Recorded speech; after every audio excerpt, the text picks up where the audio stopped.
Hi all, my name's Becky and I'm here to talk to you a little bit about the hashtag 5 a day movement on Twitter that Martin Rear has introduced for all of us in the education sector. Hashtag Teach 5 a day is something that I hooked into about 6 months ago. It coincided with when I took on a new role, and as such it really brought to life the need for me to take time for myself, and to realise that it's okay to do that and not to feel guilty.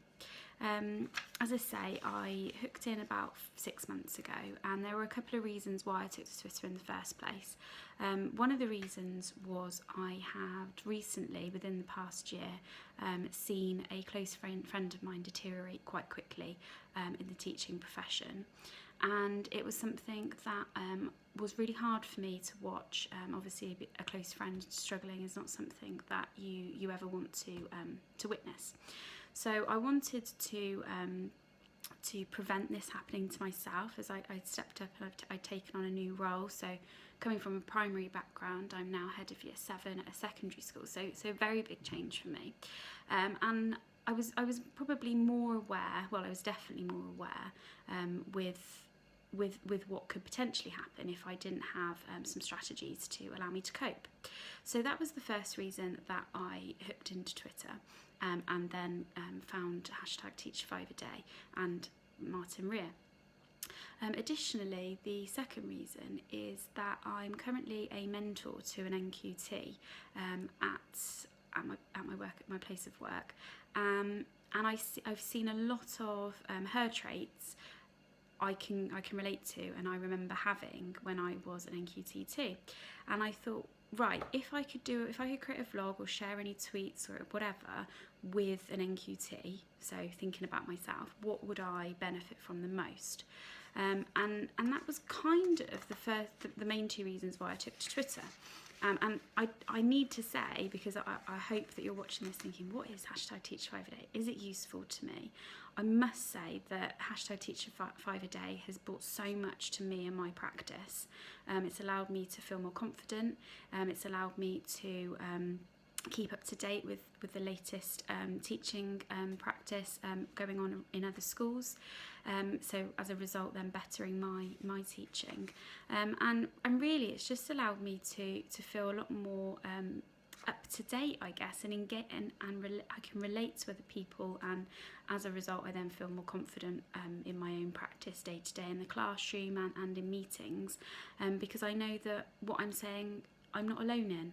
And I think that's very important in the classroom, because it can feel like quite a lonely place sometimes. We're so busy doing our thing that we don't get to necessarily speak to people about our practice. So yeah, they're the main two reasons why I took to Twitter, and then onto hashtag Teach 5 a day. So talking a little bit about why I'm creating this vlog, check me down with the kids.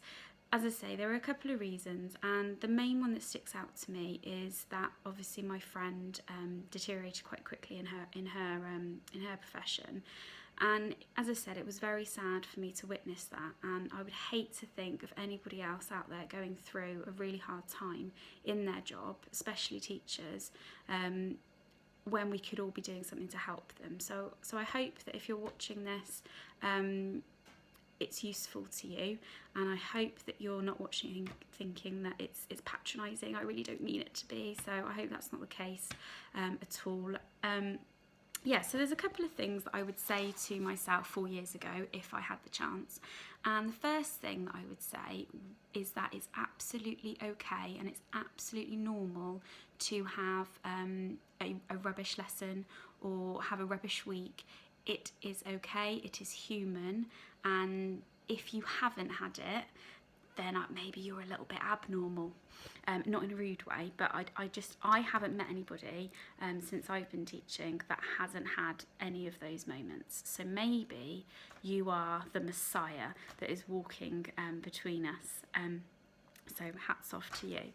So it's absolutely okay to be having those moments, but what I would tell myself 4 years ago is that, and I would also back it up by saying, do not then spend the rest of the day, the rest of the week, the rest of the month dragging that negativity around. Park it.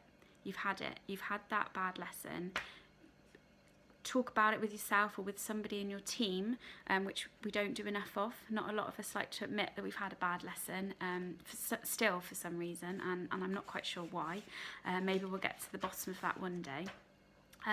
But it's essential that you talk it through with yourself so that it doesn't happen again, and that you can equally move on with your day, and get over it.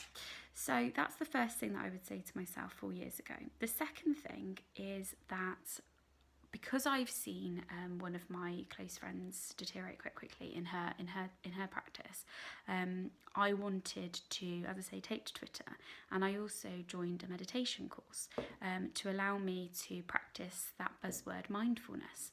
The strategy that I have developed, who knows, might have even mastered it now, buzzword, is grounding myself in the moment. So when I feel that my thoughts are running away with me, as sometimes they do as teachers, so it's not that we don't have time. A lot of people like to say, oh, we don't have time. We do have time. School are very kind. They let us go home.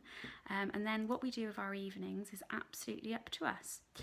The only difference, I think, is that we're constantly reflecting, we're constantly thinking, and our brains are so active as teachers. So the one thing that I've learned to do is ground myself in the moment. So an example of this, and this is the strategy that I'd like to share with you. If you already use it and it's something that's not new to you, I apologise, and I hope you haven't tuned in thinking I'm going to give you some groundbreaking strategy for your mind. The strategy is to ground yourself, as I say. So an example of this is when I'm sat on the sofa of an evening, which is quite nice at the moment in these cold evenings.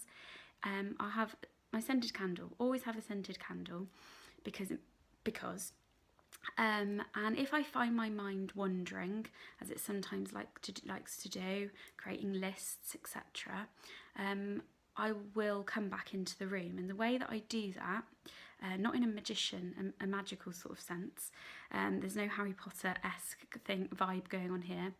I will just zone into my senses. So I will initially start to smell the scent of the candle that I've got burning, or the oil burner. I will then start to take a sip of my drink, and I will savour that taste. I will really start to zone into my taste buds. Who knows, might even treat myself to a chocolate bar just so I can zone into my taste buds, of course. And really, it's just soaking up the environment that you're in at that given moment. And I have found that really useful. The thing that, or the thought that goes through my mind when I'm doing it, is that I need time for myself, and it's really important. And not to beat yourself up, really. Not to beat yourself up that you're not thinking about work. I think that's one of our biggest struggles, and that is something that I would definitely share with myself 4 years ago. So if you're just starting out in teaching, I'm hoping that you're finding this useful. If you have any questions, or maybe I haven't explained anything well enough, please follow me on Twitter, Miss Gleeson GA. I would love to hear from you. Equally, if you've got any strategies that you think maybe we in the community of teacher, #Teach5A-Day could benefit from, it'd be great to hear from you. And if nothing else, I hope that you do start to actively get involved with the hashtag to help you in your classroom as and when you see fit. Thank you for tuning in. Until next time, thanks guys, bye.